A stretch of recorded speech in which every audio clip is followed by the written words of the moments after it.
आवड वगैरे काय? तुझा कोण बॉयफ्रेंड वगैरे आहे? काय भाऊ तुझं? मग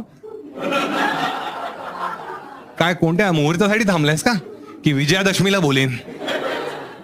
काय नाव आहे तुझं? अंकिता. आणि तुझा भाऊ प्रथमेश. काय करतोस प्रथमेश? अरे छान. आणि तू काय काम करतेस? ठीक आहे, आम्हाला नाही ऐकायचंय सगळं. आम्हाला इंटरेस्टिंग गोष्ट हवी आहे. तुमची सेटिंग का नाही लागत आहे? पण तू फार्मामध्ये आहेस, तू काय म्हणालास शिपिंग मध्ये, तर तुम्ही दोघे भेटला कसे मग? अच्छा, तू कोणत्या मजल्यावर राहतोस? आणि तू? अच्छा, मग तू काय साखर मागायला जातोस? कशी झाली कशी ओळख? Social event? कोणती बिल्डिंग आहे यार? श्रीमंत वाटताय तुम्ही ना? आमच्या इथे तेच होतं, कोजागिरीच असते मॅक्स, किंवा हळदी कुंकू वाटी देतात. सोशल इव्हेंट आपल्या